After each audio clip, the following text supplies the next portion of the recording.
জেলা বিএনপির advocate Hasibur Rahman, Wahiduddin Chowdhury, happy সহ প্রিয় চন্দ্রগঞ্জবাসী, আসসালামু আলাইকুম।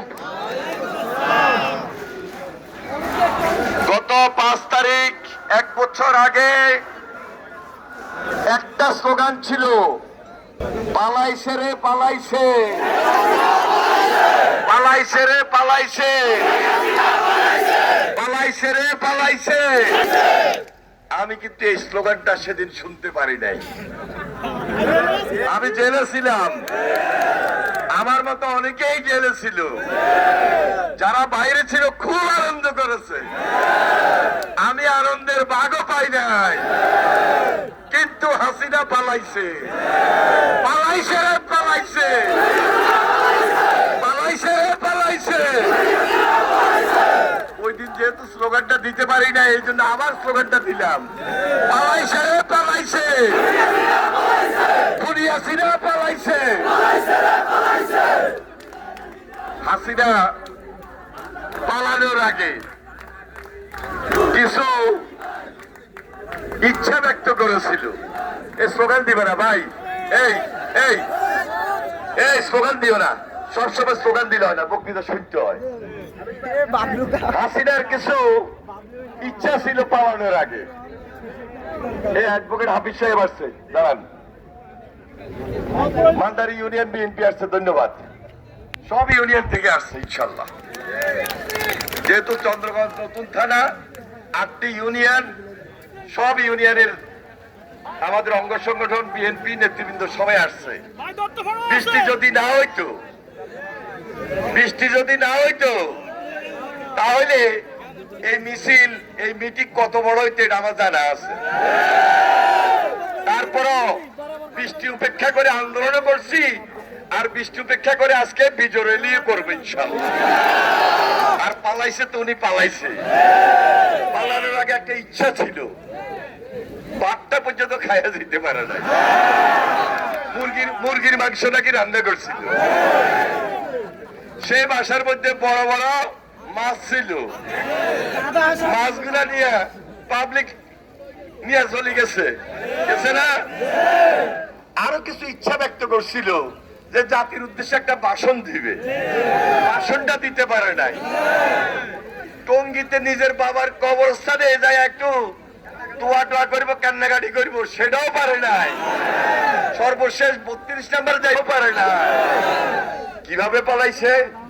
যিনি খুব দাম্ভিকতা শুনে বলেছিলেন হাসিনা পালায় না, বলে নাই? সেই হাসিনা পালাইছে।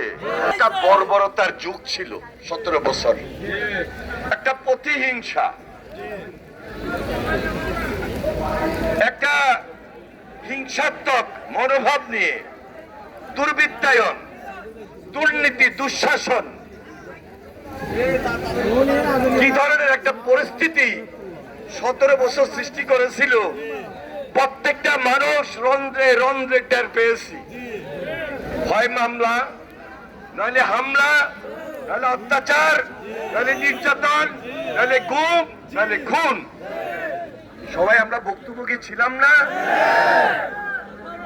একটা আয়ামে জাহিলিয়াতের যুগ স্থাপন করেছিল, বর্বরতার যুগ, প্রতিহিংসার যুগ, অত্যাচার নির্যাতনের যুগ। কিন্তু আল্লাহ কাউকে ক্ষমা করে না। আমরা আগে বলতাম যে এই ক্ষমতা পার্মানেন্ট না, এই ক্ষমতা চিরস্থায়ী না। হাসিনা কোনদিন চিরস্থায়ী হতে পারে নাই। তার পিতা 72, 73, 74, 75 একে কালো অধ্যায় সৃষ্টি করেছিল। রক্ষী বাহিনীর অত্যাচার করেছে, অত্যাচারের মধ্য দিয়ে এই দেশে তখন দুঃশাসন তৈরি করেছিল। একদলীয় শাসন ব্যবস্থা ছিল, সংবাদপত্রের স্বাধীনতা ছিল না। গত 17 বছর এসছে দুর্নীতি, দুঃশাসনের যুগ তারা তৈরি করেছিল, সেটা ছিল বর্বর যুগ। এই জন্য মানুষ আন্দোলন করেছে, আন্দোলন করতে গিয়ে গুমের শিকার হয়েছে, খুনের শিকার হয়েছে। হেলিকপ্টার থেকে নির্দেশ দিয়েছে, হেলিকপ্টার থেকে গুলি করেছে, নির্দেশ দিয়েছে হাসিনা। আপনার আল জাজিরা বলেছে, ভিডিও ক্লিপে তার বুকের ভয়েসটা পর্যন্ত আসছে। সবকিছু মিলে এই যে তার নির্দেশের কারণে গুম হয়েছে, খুন হয়েছে, সর্বশেষ ছাত্র, শিক্ষক, শিশু, নেতা, কর্মী, সাধারণ মানুষ সবাই শহীদ হয়েছে। আমি শহীদদের আত্মার মাগফিরাত কামনা করছি। আমাদের এই যে চন্দ্রগঞ্জ, আমাদের এই যে এলাকা, আমাদের এই থানা, আমাদের এই পূর্ব সাইড, এখানে আমার মনে হয় কমপক্ষে গত 17 বছরের 60-70 জনকে তারা গুম করেছে, খুন করেছে। আমি যদি নাম বলতে যাই, ফারুক চেয়ারম্যান থেকে শুরু করে সর্বশেষ এই যে জিসান, সুলেমান সহ, বাবুল সহ অনেকের নাম বলতে হবে, কাউসার, জাহাঙ্গীর, অনেকের নাম বলতে হবে, সজীব, পারভেজ, বিজয়, লক্ষ্মীপুরে এই যে আপনার, লক্ষ্মীপুরে সাব্বির, শাওন, কাকেরা হত্যা করেছে, রনি, অনেককে হত্যা করেছে।